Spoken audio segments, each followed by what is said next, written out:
Provérbios para hoje, sabedoria para viver e morrer para a glória de Deus. Ditados de Agur e Lemuel, primeira parte. Já no finalzinho de Provérbios, capítulos 30 e 31, nós encontramos 3 blocos que são diferentes do restante do livro de Provérbios. Primeira parte, o capítulo 30 completo, os versículos 1 a 33, nós temos os chamados ditados de Agur. Já no capítulo 31, os 9 primeiros versículos, são os ditados de Lemuel. A parte final, então, é um acróstico a respeito da esposa virtuosa. Eles compõem uma parte diferente neste livro de Provérbios, e precisam ser considerados assim, de maneira particular. O verso 1 diz: Ditados de Agur, filho de Jaque, oráculo. Este homem declarou a Itiel e a Ucal. O que nós entendemos quando inicialmente já disse são ditados, são sentenças, uma espécie de peso, como as palavras dos profetas. O termo massá tem essa conotação. E Agur, Jaque, Itiel e Ucal, esses personagens aqui mencionados, a gente não tem nada de concreto a respeito da identidade deles. Alguns acreditam, inclusive alguns rabinos, que o nome Agur seja um nome atribuído a Salomão. Há outros que também acham assim, por isso a questão fica um tanto duvidosa, porque Salomão poderia estar usando, evidentemente, esse nome Agur, como ele também aparece nas Escrituras com o nome de Gedidias, o que nada impede que tenha sido ele. Porém, há outros que acreditam que a palavra Agur deve ser entendida dentro do contexto de um adjetivo, como coletor, alguém que coleta informações e assim vai juntando, sendo possivelmente, talvez, aí um sábio da época do rei Ezequias, o rei de Judá. Essa é uma outra possibilidade. Alguns acham que se trata de um tipo de um rei ou um príncipe não hebreu. Talvez de outra etnia, talvez um rei que tenha existido em algum período de algum outro povo, além do povo hebreu, mas que tinha também o temor do Senhor. Então, nós entendemos que a identidade do Agur, também dos que ali são mencionados, Itiel e Ucal, a gente não sabe consistentemente de quem se trata. Possivelmente, tanto Itiel quanto Ucal seriam então filhos de Agur. Ele começa dizendo que ele é o mais tolo dos homens. Sou o mais tolo dos homens, não tenho entendimento de um ser humano. Eu não aprendi sabedoria, nem tenho conhecimento do santo. O que indica aqui que ele é uma pessoa que entendia a necessidade da modéstia. Quando se vai falar de sabedoria, primeiramente, é sábio dizer que nada sabe, ou que tem o que nós chamamos de douta ignorância, e principalmente quando se diz respeito a Deus e as coisas de Deus. O salmista Asaf já tinha dito algo parecido quando ele está em suas divagações. Ele diz: o meu coração estava amargurado e no íntimo eu senti inveja, agi como insensato e ignorante, a minha atitude para comigo é como de um animal irracional. E o temor do Senhor, o conhecimento de Deus, este é o princípio da sabedoria, e o conhecimento de Deus, do santo, é o entendimento. Agur se diz incapaz de conhecer Deus e as coisas de Deus. O que ele está querendo dizer é que ele não tem aquela instrução, aquela sabedoria, seja ela filosófica, científica, a capacidade que está relacionada ao conhecimento espiritual, religioso, seja de um profeta, de um sacerdote. O que ele está dizendo é que o conhecimento dele é um conhecimento puramente humano, ele assim vai expressar, mas acredita também que é uma dádiva de Deus, que esse conhecimento que ele ali vai expressar não é dele, mas é algo que veio do céu, uma revelação do próprio Deus. E é assim que ele se expressa nos versos 4 e 6, dizendo: quem subiu aos céus e desceu? Quem que foi lá e conversou com Deus e depois veio aqui e disse a verdade de Deus, conhecida, ouvida por si mesmo, né? Quem ajuntou nas mãos os ventos? Quem embrulhou as águas em sua capa? São coisas que estão além da capacidade humana. Quem fixou todos os limites da terra? Qual é o seu nome? E o nome do seu filho? Conte-nos, se você sabe. Ele está desafiando aqueles que vão ler os seus ditados a expressar que tipo de sabedoria vocês têm, que conhecimento vocês têm. Contem para mim. Contem-me então se vocês sabem. Cada palavra de Deus é comprovadamente pura. Ele é um escudo para quem nele se refugia. Por isso, nada acrescente às palavras dele. Do contrário, ele o repreenderá e mostrará que você é mentiroso.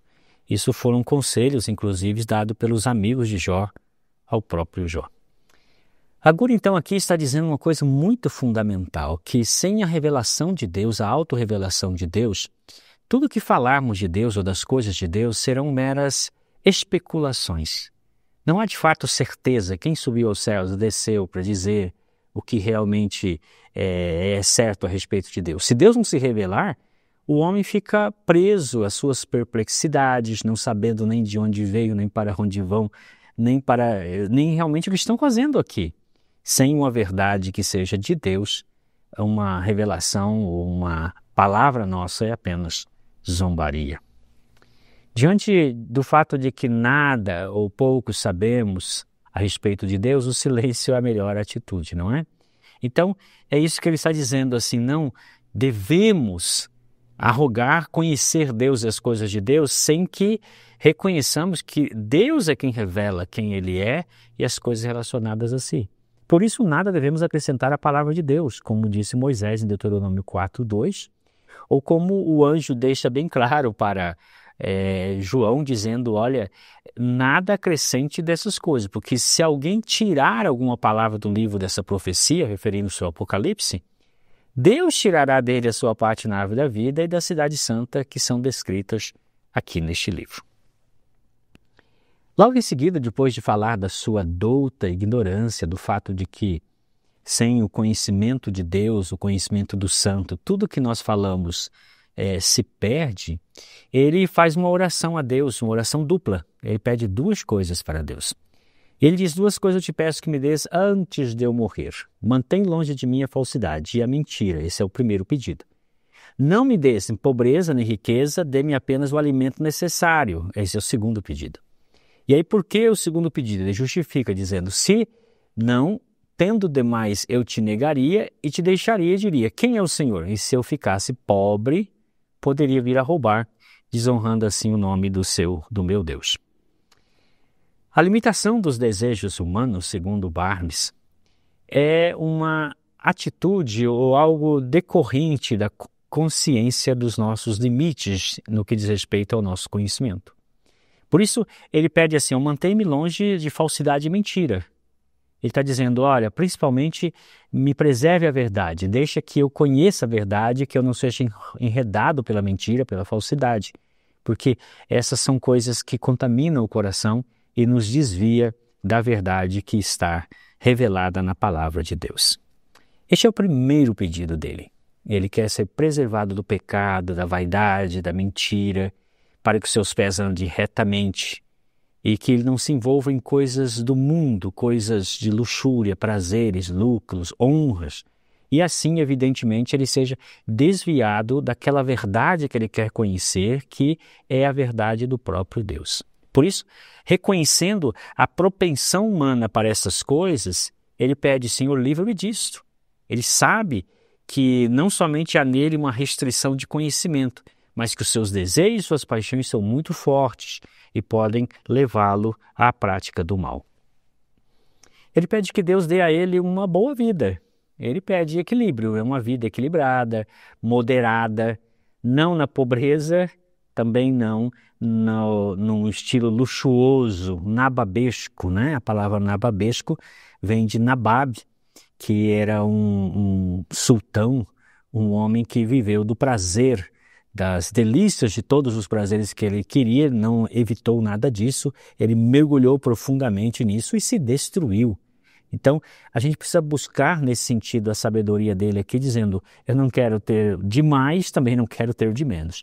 Dá-me aí a justa medida, de maneira que eu não tendo de mais, eu te negue, diga que eu não preciso do Senhor, e tendo de menos, ele diz, eu não seja desonesto e venha roubar, e assim envergonhar o Senhor. Veja que ele está preocupado com isso. O excesso, a luxúria, pode levar-nos a uma desconsideração da importância de Deus na nossa vida, e depender de Deus, a provisão de Deus. Por outro lado, a pobreza vai levar a pessoa, de alguma forma, por querer se preservar ou se sustentar, praticar atos desonestos, roubo, perjúrio, profissão ilícita, né? E isso ele não quer que aconteça na vida dele. Por isso ele pede moderação, tipo, não me dê muito, mas também não me deixe sem nada. É uma oração sensata. Aqui ele aconselha no relacionamento interpessoal, dizendo, não fale do servo ao seu senhor. Do contrário, o servo amaldiçoará e você levará a culpa. Ele está falando sobre a importância de a gente não espalhar calúnia, não fazer perjúrio, não dar um falso testemunho contra o próximo. Nesse caso aqui, a impressão que se dá é de um servo falando de outro servo a seu senhor, porque ambos pertencem ao mesmo senhor, deveriam trabalhar de tal maneira ou preservar a idoneidade um do outro num sentido de cooperação e respeito e lealdade mútua. Aqui ele começa uma lista que a gente chama de listas numéricas, que ele vai falar sobre 4 coisas e 3 coisas com uma certa importância, a quarta sempre mais importante, são chamados os provérbios numéricos. Vai começar mais especificamente do verso 15 em diante. Mas aqui no 14 já dá um prenúncio disso. Existem os que amaldiçoam seu pai e os que não abençoam sua mãe. Este é o primeiro. Os que são puros aos seus próprios olhos e que ainda não foram purificados a sua impureza. Segundo. Os que têm olhos altivos e olhar desdenhoso. Terceiro. E pessoas cujos dentes são espadas e cujas mandíbulas estão armadas de faca para devorar os necessitados dessa terra e os pobres da humanidade. Ele fala então praticamente de 3 tipos de ímpios. Veja aqui. Os que amaldiçoam seus pais, não abençoam sua mãe, é um tipo de ímpio. Os que são puros aos seus próprios olhos sem terem sido purificados, são os que se enganam, né? Os que têm olhos altivos, os orgulhosos, e essas pessoas que são maldosas, que são assassinas, né? Que os dentes são espada e as mandíbulas estão armadas de facas. Primeira consideração, aqueles que amaldiçoam seus pais e não abençoam sua mãe, é o pecado da ingratidão. A lei de Moisés era implacável com relação a esse tipo de pecado, porque não somente era uma desonra, mas era de fato uma ação agressiva. Amaldiçoar o pai e a mãe. Ele diz aqui que quem agredir o próprio pai ou a mãe não terá que ser executado, é pena capital. E quem amaldiçoar o pai ou a mãe terá que ser executado.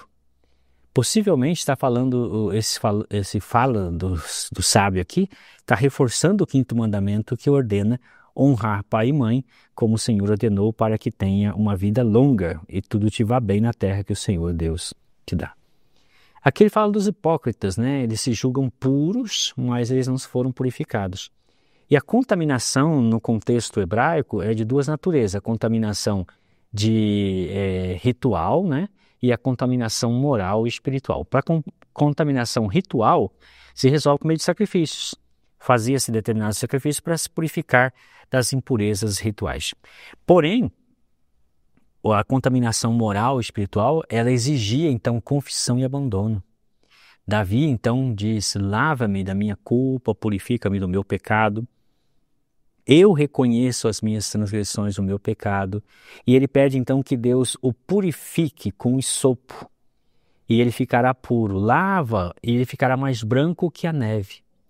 E o Provérbios diz, quem esconde os seus pecados não prospera, mas quem confessa e abandona encontra misericórdia. Na verdade, nenhum homem é puro por natureza. Todo aquele que, de alguma forma, pode dizer que tem mãos limpas e um coração puro, suas mãos foram limpas e seu coração purificado pelo sangue de Jesus Cristo. É somente por meio da morte de Jesus Cristo que Deus pode nos purificar dos nossos pecados. E João disse, se nós confessarmos nossos pecados, Ele é fiel e justo, porque Jesus morreu por nós, para perdoar os nossos pecados e nos purificar de toda injustiça. Assim, então, o que ele está pedindo aqui, nesse sentido, está dizendo, né, que alguns se consideram puros sem terem sido purificados. Só se pode considerar puro quem realmente teve os seus pecados perdoados por Jesus, quem confessou os seus pecados a Deus e foi perdoado pelo sacrifício de Cristo em nosso lugar. Os que têm olhos altivos são os orgulhosos, né? A altivez é uma modalidade de orgulho, que é aquele nariz empinado, né? Aquela postura de superioridade. Isso Deus aborrece. Provérbios 16 a 19 vai dizer para nós que existem coisas que Deus aborrece. E uma delas é olhar altivo. A vida de pecado dos ímpios se vê no olhar orgulhoso e no coração arrogante, Provérbios 21:4. Deus abomina esse tipo de atitude. E em quarto lugar, na lista deles, né, aqueles cujos dentes são espadas e cujas mandíbulas estão armadas de faca para devorar o necessitado da terra e os pobres dentro da humanidade. Essa figura de devorar é uma figura muito forte, porque os salmos falam dos ímpios agindo assim, ávidos para devorar, seus dentes são como lanças, flechas, línguas como espadas afiadas, né? E o profeta Isaías fala dos povos circundantes a Israel, os arameus do leste e os filisteus do oeste, devoraram Israel, escancarando a boca. E veja que é uma atitude de agir com extrema maldade e crueldade. E aqui ele está dizendo que há pessoas que são assim. É uma modalidade de ímpio. É muito interessante que Jesus, quando fala dos líderes religiosos de seus dias, Jesus fala que aqueles líderes, eles faziam isso de uma certa forma, eles devoravam as casas das viúvas. E para disfarçar, faziam longas orações, receberão condenação mais severa. Veja, são pessoas religiosas com atitude extremamente má, com maldade, devorando a casa das viúvas. Nesse sentido é figurado, indicando que eles roubam até mesmo pessoas desfavorecidas, como era o caso das viúvas, e eles faziam isso debaixo de uma cobertura espiritual, piedosa, hipócrita, com toda certeza. É a partir do verso 15 que nós temos essa sequência escrita dos chamados provérbios numéricos. Ele vai dizer, há 3 coisas que isso, a quarta coisa, ou dizer 3 de 4, e a quarta coisa ela é distinguida das outras 3. Isso é típico de um provérbio numérico. Antes ele diz, 2 filhas têm a sanguessuga, gritam elas. A etimologia da palavra sanguessuga é bem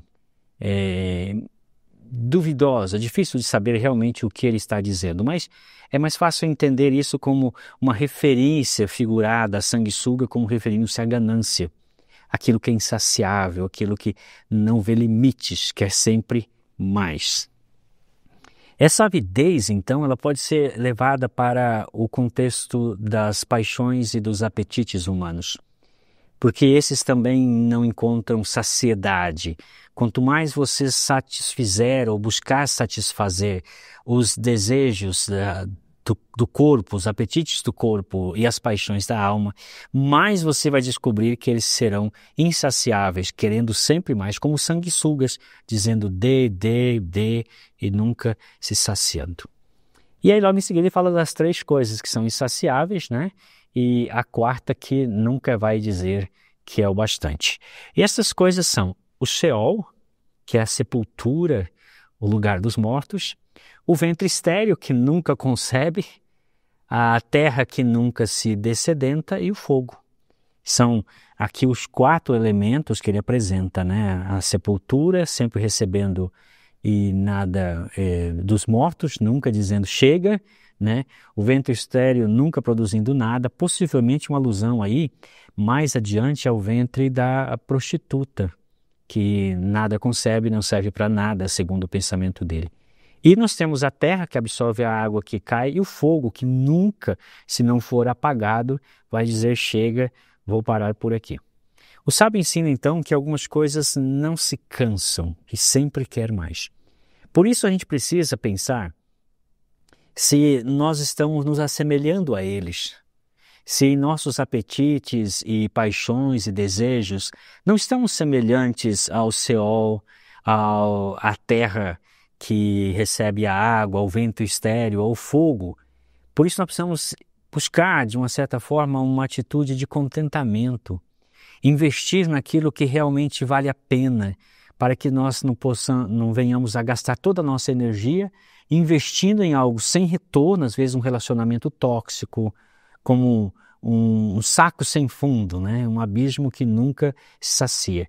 Se nós estamos numa relação assim que não tem limites, que nunca acaba, uma pessoa possessiva, por exemplo, nós precisamos prestar atenção se essas pessoas não representam um desses elementos ou se assemelha a eles para que nós possamos evitá-los.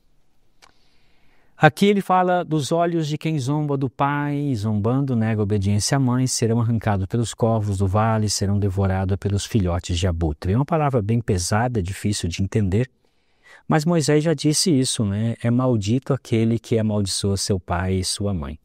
E o profeta Ezequiel disse claramente que aqueles que têm tratado pai e mãe com desprezo, eles vão sofrer o castigo de Deus. A desonra filial é vista por Deus aqui como um pecado grave. Ai daquele que diz a seu pai, o que você gerou? Ou a sua mãe, o que você deu à luz? Ele então está dizendo aqui que é importante que nós tenhamos cuidado nesse tipo de relacionamento paterno-filial. Os filhos devem honrar a seus pais por toda a vida, inclusive mesmo quando seus pais já faleceram. Por isso o Senhor é bem sério e grave nisso, dizendo, olha, ouve seu pai, não despreze a sua mãe quando ela envelheceu. A explicação que John Gill dá aqui é que havia uma espécie de sentença para determinadas pessoas, como serem afogadas em um rio, e aí depois ter o seu corpo exposto aos corvos, para que os corvos se alimentem deles, a começar pelos olhos, e também depois os abutres vindo e terminando aquele trabalho. Então ele descreve uma coisa drástica e relaciona este pecado da desonra filial. Muito obrigado, que Deus abençoe sua vida.